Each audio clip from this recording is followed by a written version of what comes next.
എൻ്റെ പ്രിയമുള്ള സഹോദരങ്ങൾ, അൽഹംദുലില്ലാഹ്, പരിശുദ്ധമായ റബീഉൽ അവ്വൽ മാസം മഹാനായ ആദരവായ പ്രവാചകൻ നബി മുഹമ്മദ് മുസ്തഫ, എൻ്റെ പ്രിയപ്പെട്ടവരെ, ആ പ്രവാചകന്റെ ശരീരത്തിൽ നിന്ന് വീഴുന്ന വിയർപ്പ് തുള്ളിയുണ്ടല്ലോ, അത് ശിഫായിരുന്നു, അത് ശിഫായിരുന്നു, അതൊരു ബറക്കത്തായിരുന്നു.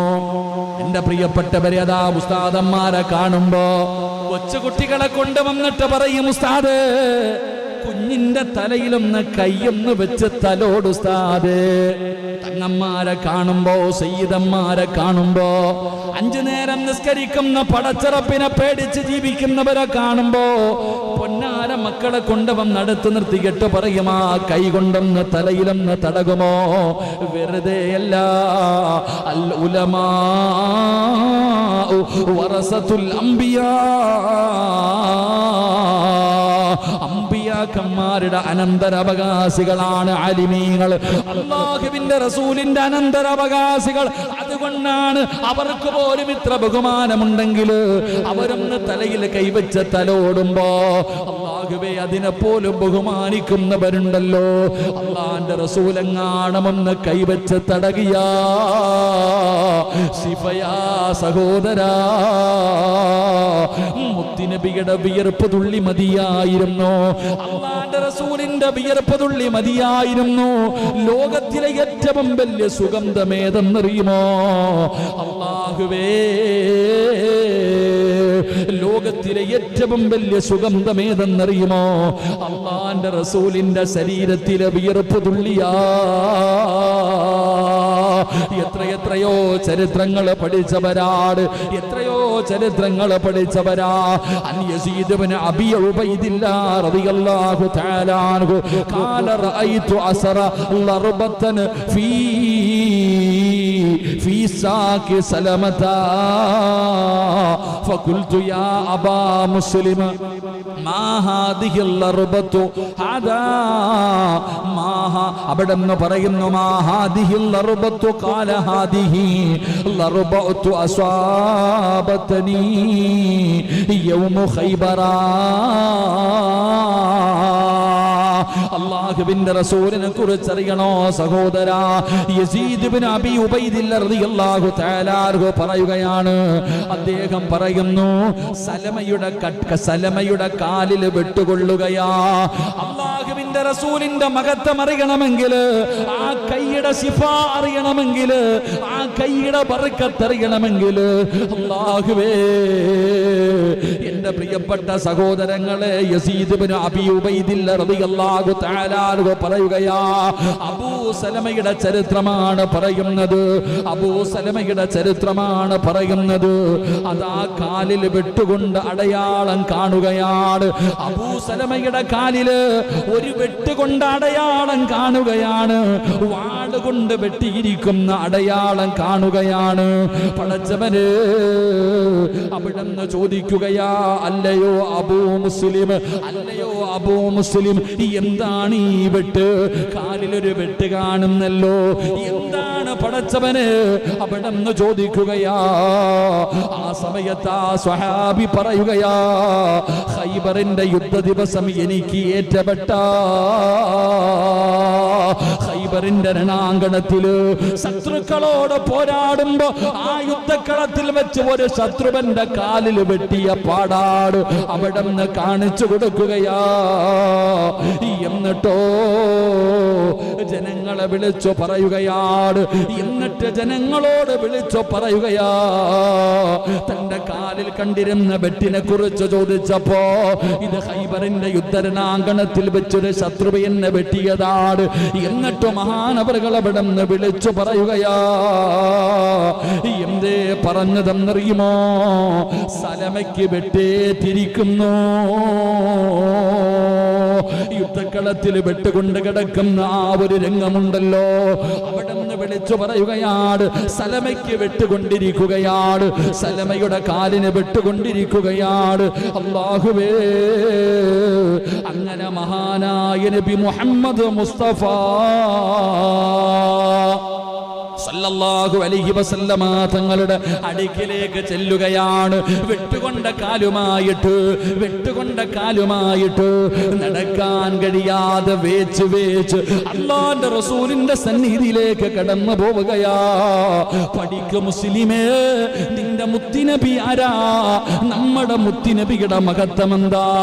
പടച്ചവനെ, ഖൈബറിന്റെ രണാങ്കണത്തിൽ ശത്രുവിന്റെ വെട്ടുകൊണ്ട് കാലിലൂടെ രക്തമൊലിച്ച് നടക്കാൻ കഴിയാതെ വേച്ചുകൊണ്ട് അതാ സലമ മുത്തുനബിയുടെ ചാരത്തു ചെല്ലുമ്പോ 3 തവണയൊന്ന് ഊതുകയാ. ഈ ലോകം തന്നെ സൃഷ്ടിക്കാൻ കാരണക്കാരനായ കാരുണ്യത്തിന്റെ പ്രവാചകനുണ്ടല്ലോ. അർസൽനാക ഇല്ലാ റഹ്മതൽ ലിൽ ആലമീൻ. സർവ്വലോകങ്ങൾക്കും അനുഗ്രഹമായിട്ടല്ലാതെ അങ്ങയെ സൃഷ്ടിച്ചിട്ടില്ലെന്ന് പറഞ്ഞ പടച്ച റബ്ബ് ആ പ്രവാചകനതാ കാല് വെട്ടുകൊണ്ട് രക്തമൊലിപ്പിച്ചുകൊണ്ട് ചാരത്തേക്ക് കടന്നു വന്ന സ്വഹാബിയുടെ കാലില് 3 പ്രാവശ്യം അവിടെ നിന്ന് ഊതുകയാണ്. ആ സറഫാക്കപ്പെട്ട വാഗുണ്ട് റസൂലുള്ള വന്ന് ഊതുകയാ. അബൂ സലമ പറയുകയാ, ഈ നിമിഷം വരെ എനിക്കൊരു പ്രയാസമുണ്ടായിട്ടില്ല. വിട്ടുകൊണ്ട കാലിലും മരുന്ന് ചെയ്തില്ല, സ്റ്റിച്ചിട്ടില്ല, ബാൻഡേജ് ചുറ്റിയില്ല. അല്ലാഹുവിന്റെ റസൂൽ, എന്റെ മുത്തുനബിയുണ്ടല്ലോ, 3 പ്രാവശ്യം എന്റെ ഈ മുറിഞ്ഞ കാലിലേക്ക് ഒന്ന് ഊതി സഹാബ, എന്റെ കാലിലൊന്ന് ഊതി സഹാബ. ഈ നിമിഷം വരെ ഇതുകൊണ്ട് എനിക്കൊരു പ്രയാസവും ഉണ്ടായിട്ടില്ല. എന്റെ പ്രിയപ്പെട്ട സഹോദരാ, അല്ലാഹുവിന്റെ പ്രവാചകനൊന്ന് ഊതിയപ്പോ വെട്ടിമുറിച്ച കാലുണ്ടല്ലോ, അതാ വെട്ടുകൊണ്ട കാലുണ്ടല്ലോ, അവിടുന്ന് ശിഫയാകുകയാ. അവിടത്തെ പ്രയാസം മാറുകയാ, അവിടത്തെ ബുദ്ധിമുട്ട് മാറുകയാ, നടക്കാനുള്ള ആരോഗ്യം കിട്ടുകയാ. അല്ലാഹുവിന്റെ റസൂൽ അങ്ങനെയാ. അത് പ്രവാചകന്റെ ഒരു മുഅ്ജിസത്താ. അല്ലാഹുവിന്റെ റസൂൽ സല്ലല്ലാഹു അലൈഹി വസല്ലമ തങ്ങള് വെട്ടുകൊണ്ട് മുറിഞ്ഞ കാലിലൊന്ന് ഊതിയപ്പോ ആ മുറിവ് ഉണങ്ങിപ്പോയി. അല്ലാഹു നമുക്ക് ഈമാൻ നൽകുമാറാകട്ടെ. ഉറക്കെ അല്ലാഹു ഈമാൻ നൽകുമാറാകട്ടെ. അനസ് ബിൻ മാലിക് റളിയല്ലാഹു തആല അൻഹു നിവേദനം ചെയ്യുകയാണ്. അനസ് ബിൻ മാലിക് തങ്ങൾ പറയുകയാ, ബുഖാരിയിലുണ്ട് ഈ ഹദീസ്, ബുഖാരി മുസ്ലിം ഈ 2 ഗ്രന്ഥങ്ങൾ മാത്രമേ ഇന്ന് ചർച്ച ചെയ്യുന്നുള്ളൂ. അല്ലാഹു ഈമാൻ നൽകുമാറാകട്ടെ. ആർക്കെങ്കിലും സംശയം ഉണ്ടെങ്കിൽ വന്ന ഹദീസ് ഞാൻ കാണിച്ചു തരാം. ഈ പറഞ്ഞ സംശയം ആരുടെങ്കിലും പോയി പറഞ്ഞ ഇതൊന്നും ചുമ്മാതാന്ന് പറയാൻ പറ്റത്തില്ല. കാരണം അവനും വിശ്വസിക്കുന്നുണ്ട് ഈ കിതാബില്, അവനും വിശ്വാസമാ ബുഖാരി. അല്ലാഹു ഈമാൻ നൽകുമാറാകട്ടെ.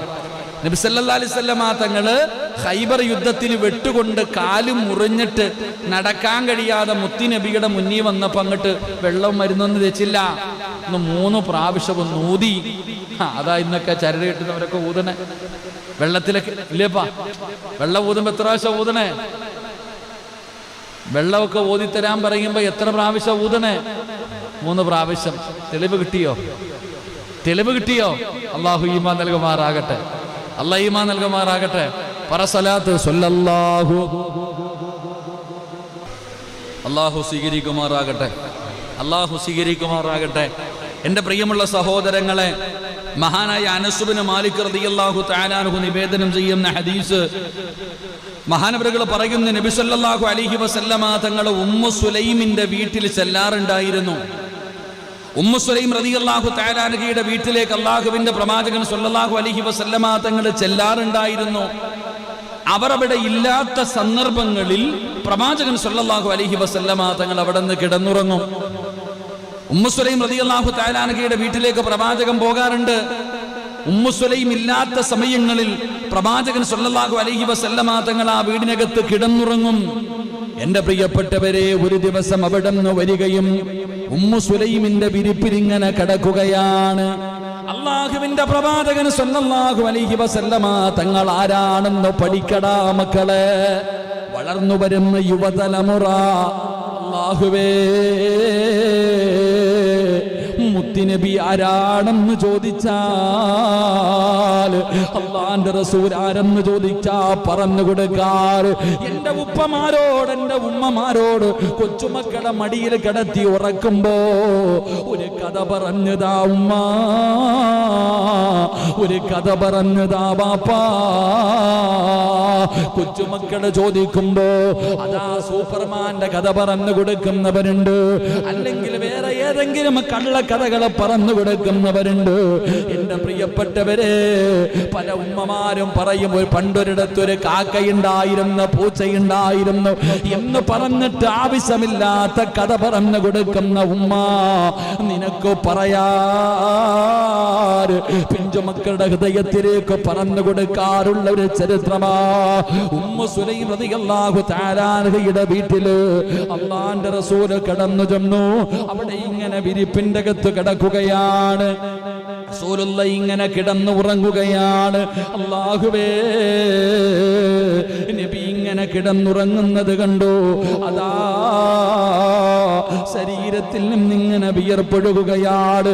ഉമ്മു സുലൈം ഇങ്ങനെ കടന്നു വന്നു. അല്ലാഹുവിന്റെ റസൂൽ ഇങ്ങനെ ഉറക്കത്തിൽ നിന്ന് ഞെട്ടിയുണരുകയാ. അല്ലാഹുവിന്റെ റസൂൽ ഇങ്ങനെ ശബ്ദം കേട്ട് ഞെട്ടിയുണരുകയാ. ഉണർന്നു നോക്കുമ്പോ കയ്യിലൊരു കുപ്പിയുമായിട്ട് ഉമ്മു സുലൈം ഇങ്ങനെ നിൽക്കുകയാ. അല്ലാഹുവിന്റെ റസൂൽ ഉറക്കത്തിൽ നിന്ന് ഞെട്ടിയുണരുമ്പോ ശബ്ദം കേട്ട പ്രവാചകൻ, ഉമ്മു സുലൈമിന്റെ വീടിന്റെ അകത്ത് വിരിപ്പിനകത്ത് കിടക്കുന്ന പ്രവാചകൻ അവിടെ നിന്ന് ഞെട്ടിയുണരുകയാ. റസൂലുള്ളാഹി നോക്കുമ്പോ ഉമ്മു സുലൈം ഒരു കുപ്പിയുമായി നിൽക്കുകയാണ്. ഉമ്മു സുലൈം ഒരു കുപ്പിയുമായി നിൽക്കുകയാണ്. അല്ലാഹുവിന്റെ റസൂൽ ചോദിക്കുന്നു, ഉമ്മു സുലൈം എന്തേ ഇങ്ങനെ നിൽക്കുന്നത്, എന്തേ ഇങ്ങനെ നിൽക്കുന്നത്? യാ റസൂലല്ലാഹ്, ബറക്കത്തക യാ റസൂലല്ലാഹ്, ബറക്കത്തെടുക്കുകയാണ് നബിയേ, ബറക്കത്തെടുക്കുകയാണ് നബിയേ. അല്ലാഹുവിന്റെ പ്രവാചകന്റെ ശരീരത്തിൽ നിന്ന് ഒലിച്ചിറങ്ങുന്ന വിയർപ്പിന്റെ തുള്ളികളുണ്ടല്ലോ, ഉമ്മു സുലൈം ഇങ്ങനെ കുപ്പിയിൽ പിടിക്കുകയാണ്. മുത്തുനബിയുടെ ശരീരത്തിൽ നിന്ന് വരുന്ന വിയർപ്പാടല്ലോ കുപ്പിയിൽ ഇങ്ങനെ നിറയ്ക്കുകയാ, കുപ്പിയിൽ ഇങ്ങനെ നിറയ്ക്കുകയാ. എന്തേ ഉമ്മു സുലൈമേ, എന്തേ ഉമ്മു സുലൈമേ, യാ റസൂലല്ലാഹ്, ബറക്കത്തെടുക്കുകയാണ് നബിയേ. എന്തിനെന്നറിയോ? എന്റെ മക്കൾക്ക് രോഗം വന്നാൽ, എന്റെ പൊന്നുമക്കൾക്ക് എന്തെങ്കിലും രോഗം വന്നാ മരുന്നീ വിയർപ്പാട് നബിയേ. എന്റെ മക്കൾക്ക് എന്തെങ്കിലും രോഗം വന്നു കഴിഞ്ഞാൽ ഈ മരുന്നാ കൊടുക്കുന്നത്. അങ്ങയുടെ വിയർപ്പാണ്, അങ്ങയുടെ ശരീരത്തിൽ നിന്ന് ഒലിച്ചു വീഴുന്ന വിയർപ്പ് തുള്ളികളാണ്. എന്റെ പൊന്നാര മക്കൾക്ക് പനി വന്നാ, അവർക്ക് എന്തെങ്കിലും രോഗം വന്നാ അവർക്ക് കൊടുക്കുന്ന ഔഷധമിതാണ് നബിയേ. അവർക്ക് കൊടുക്കുന്ന ഔഷധമാണ്, അവർക്ക് കൊടുക്കുന്ന മരുന്നാണ്. അല്ലാഹുവിന്റെ റസൂലിനോട് പറയുകയാ, എന്നിട്ട് പറയുന്ന നബിയേ, ഈ ലോകത്തിലെ ഏറ്റവും വലിയ സുഗന്ധമുള്ളത്, ലോകത്തിലെ ഏറ്റവും വലിയ സുഗന്ധം ഈ വിയർപ്പ് തുള്ളിയാണ് നബിയേ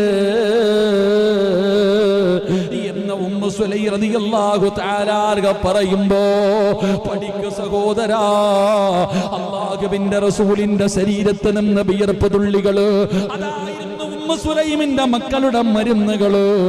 ഏത് രോഗത്തിനുമുള്ള മരുന്നാ, ഏത് രോഗത്തിനുമുള്ള മരുന്നാ. എന്റെ പ്രിയപ്പെട്ടവരെ, അതുകൊണ്ടാണ് പലരും അല്ലാഹുവിന്റെ റസൂലിന്റെ സ്വലാത്ത് പറഞ്ഞ് ചികിത്സിക്കുന്നത്. മുത്തുനബിയുടെ മൗലിദ് ഓതിയിട്ട്, അവിടുത്തെ ബുർദ ഓതിയിട്ട്, അവിടേക്ക് സ്വലാത്തുകൾ ഇങ്ങനെ പറഞ്ഞിട്ട് വെള്ളത്തിൽ ഊതി കുടിക്കുന്നതിന്റെ കാരണം അറിയോ? അല്ലാഹുവിന്റെ റസൂലിന്റെ ശരീരത്തിൽ നിന്ന് വീണ വിയർപ്പ് തുള്ളി പോലും അവിടുന്ന് മരുന്നായി ഉപയോഗിച്ചെങ്കിൽ ആ പ്രവാചകന്റെ പേരിൽ സ്വലാത്തുകൾ പറഞ്ഞ് വെള്ളത്തിലൂതിയിട്ട് കുടിക്കുന്നവരുണ്ടല്ലോ. അല്ലാഹുവേ, പഠിക്കണം സഹോദരാ, പഠിക്കണം സഹോദരാ. ഉമ്മു സുലൈം റളിയല്ലാഹു തആല പറയുകയാ, ഞങ്ങളുടെ വീട്ടിലെ സുഗന്ധമിതാണ് നബിയേ, അങ്ങയുടെ വിയർപ്പിനേക്കാൾ സുഗന്ധം മറ്റേതിനാവുള്ളത്? അങ്ങയുടെ വിയർപ്പിനേക്കാൾ സുഗന്ധമുള്ള എന്താണ് ഈ ദുനിയാവിലുള്ളത്? യാ റസൂലല്ലാഹ്, ഇതെന്റെ വീടിന്റെ ബറക്കത്താ, അത് വീടിന്റെ ബറക്കത്താ, അത് മുത്തുനബിയുടെ വിയർപ്പ് തുള്ളികൾ വീടിനകത്ത് കൊണ്ടുവച്ചിട്ട് അത് ബറക്കത്താണെന്ന് പറയുമ്പോ, എന്റെ പ്രിയപ്പെട്ടവര്, അല്ലാഹുവിന്റെ പ്രവാചകൻ സല്ലല്ലാഹു അലൈഹി വസല്ലമ തങ്ങളുടെ വിയർപ്പ് തുള്ളി ഔഷധമായിരുന്നു, അതൊരു മരുന്നായിരുന്നു, അതൊരു ബറക്കത്തായിരുന്നു. പ്രവാചകനെന്ന് ഊതിയപ്പെടാട് മുറിഞ്ഞുപോയ കാല് രണ്ടും നേരെയായത്. അതുകൊണ്ടാണ് അല്ലാഹുവിന്റെ പ്രവാചകൻ സല്ലല്ലാഹു അലൈഹി വസല്ലമ തങ്ങൾ ഊതുവെടുക്കുമ്പോ സ്വഹാബികൾ തിരക്കാ. മുത്തുനബി ഉളവെടുക്കാനിരിക്കുമ്പോൾ സ്വഹാബികളുടെ തിരക്കാട്. എന്തിനെന്നറിയോ? അല്ലാഹുവിന്റെ റസൂലിന്റെ കൈ കഴുകുമ്പോ ആ കയ്യിൽ നിന്ന് വീഴുന്ന വെള്ളത്തുള്ളികളൊന്ന് കോരിയെടുക്കാൻ, പ്രവാചകന്റെ ശരീരത്തിൽ നിന്ന് വീഴുന്ന വെള്ളത്തുള്ളികൾ എടുക്കാ സ്വഹാബികളുടെ തിരക്കാ. എന്തിനെന്നറിയുവോ? കുടിക്കാനാ. എന്തിനെന്നറിയുവോ? അവരുടെ രോഗങ്ങൾക്കുള്ള മരുന്ന്.